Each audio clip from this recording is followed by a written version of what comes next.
Yun sir, ito na po yung unit ninyo po na kanina nag-update kayo sa akin. Kasi Sunday po ngayon, wala kaming pasok. Kaya ito po, pinilit ko po siyang i-vlog. Papakita ko po sa inyo. Ito na po yung, ang tawag ko po dati dito, box birds. Ang tawag pala talaga dito ay widow box. Pero ngayon, ayan, alam na natin yung pangalan. Hirap talaga pag ano. At least ngayon may nagsabi sa atin, may nag-correct. Tama naman sila, mali ako. Eto na boss, steel po to. Ang mga gilid po yan ay colored sheet.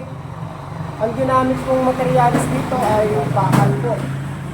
Ang sukat po nito ay 15 inches yung lapad niya, 15 inches po yung taas, 30 inches po yung pinaka haba po niya.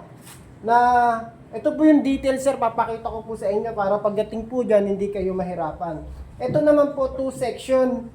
In case po na gusto nyo po na pagsamahin, na sliding naman po yung pinaka tawag dito, division po niya. Papakita ko po sa inyo yung pinaka details niya po. Ito sir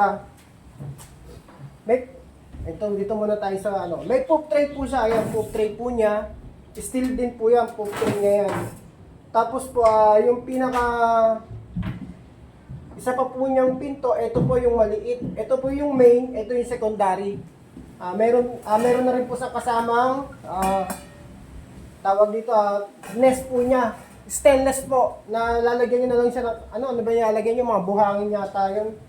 Ayan po. Ito po yung secondary door. Ito naman po yung pinaka main niya. Sliding po siya. Ayan.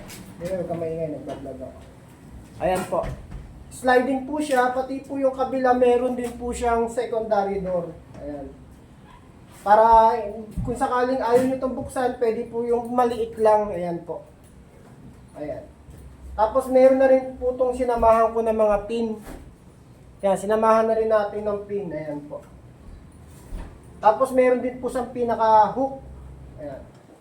Sliding din po ito. Iaangat nyo lang po siya, tapos itutulak nyo papunta sa likod. Tapos ipapatong nyo po dito. Ayan. Ito po, kasama na rin po yan. Tapos po, ang kagandahan din po dito, ito pong pinaka-division po na to, na i-slide po yan. Magkakaroon po siya ng, kumbaga, contact po sa ibang section po. In case naman po gusto nyo alisin to, ito po, naaalis po yan.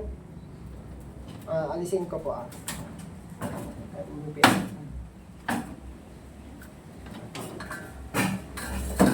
Ayan, naaalis po yan. Naaalis din po itong isa.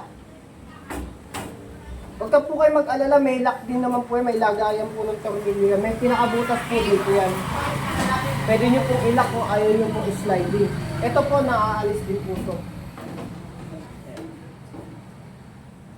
Naaalis din po yan. Ito, naaalis din po yan.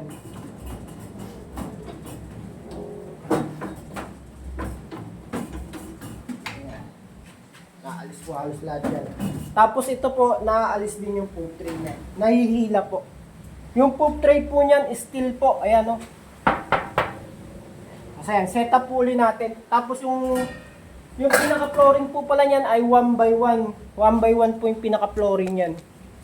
Ayan po. Pinaka-flooring po niya, 1 by 1 po siya.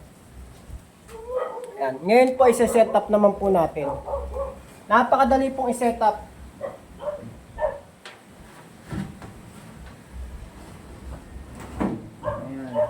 Tapos yung division naman po. Meron na po rin pala siyang para yung sa hangin kahit paano meron siyang pinaka-exhaust.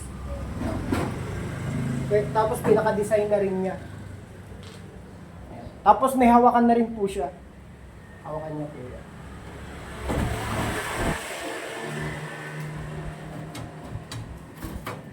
Tapos yung pinaka po niya, ito po. Sinasabit lang po yan dito sa tapos na-slide siya.